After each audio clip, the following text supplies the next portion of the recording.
Hello குட்டி சுட்டீஸ். Let me tell you குட்டி ஸ்டோரியில இன்னைக்கு என்ன கதை பார்க்க போறோம் தெரியுமா? சிறுமியும் மரமும்.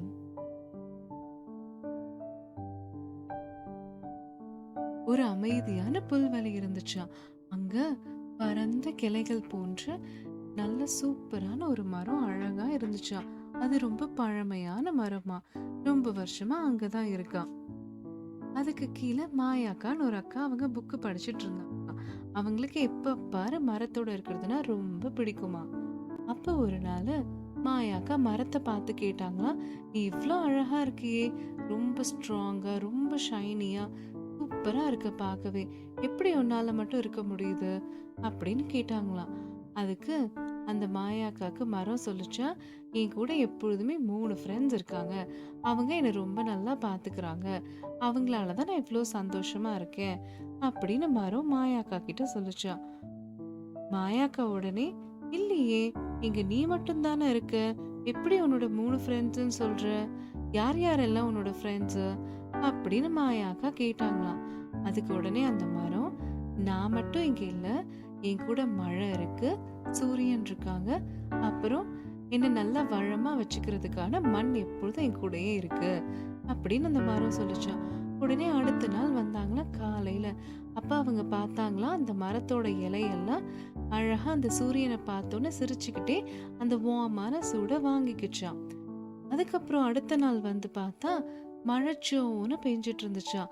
அந்த மழை துளிகள், அந்த தண்ணி இருக்கு இல்லையா, அது மரத்தோட வேர்களுக்கு போயிட்டு இருந்துச்சாம். வேரெல்லாம் நல்லா ஸ்ட்ராங்கா ஆயிடுச்சாம்.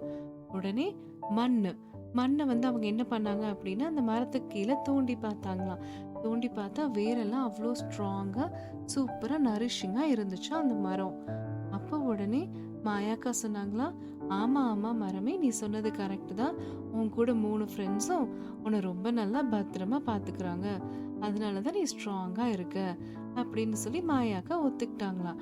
உடனே அந்த மரம் சொல்லிச்சா, அதனாலதான் நான் இவ்வளோ அழகாவும் இருக்கேன், ரொம்ப வருஷமா இவங்க எனக்கு ஹெல்ப் பண்றதுனாலதான் நான் இவ்வளோ ஸ்ட்ராங்காகவும் இருக்கேன், அதுவும் இல்லாம நான் ரொம்ப பெருசா இருக்கனால நிறைய பறவைகள் எல்லாம் என் மேல வந்து உட்காந்துக்கும் அப்படின்னு சொல்லி அந்த மரம் சொல்லிச்சான்.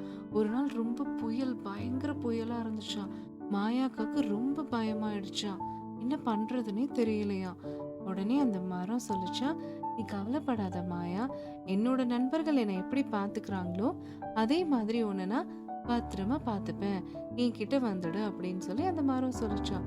உடனே இந்த மாயாக்காவும் ஓடி போய் மரத்தை கட்டி பிடிச்சிக்கிட்டாங்களாம். அடுத்த நாள் பார்த்தா இந்த புயல் எல்லாம் போனோன்னு மாயாக்கா மரத்துக்கிட்ட பார்த்து தேங்க்யூ சொன்னாங்களாம். ரொம்ப நன்றி, என்ன நீ ரொம்ப பத்திரமா பார்த்துக்கிட்ட அப்படின்னு. அப்போ மரம் சொல்லிச்சா, நீயும் இந்த மாதிரி love and carrying and sharing இருக்கணும், நிறைய பேருக்கு உதவணும் அப்படின்னு மரம் சொல்லிச்சான். இதுல இருந்து என்ன தெரியுது குட்டீஸ், நம்மளும் அன்பாவும் பண்பாவும் இருக்கணும். ஓகேயா? அப்பதான் நம்ம மத்தவங்களுக்கு உதவும்னா மாதிரி நமக்கும் எல்லாரும் உதவுவாங்க. ஓகே குட்டீஸ், தேங்க்யூ. நம்ம இன்னொரு கதையில சந்திக்கலாம். பாய் பாய்.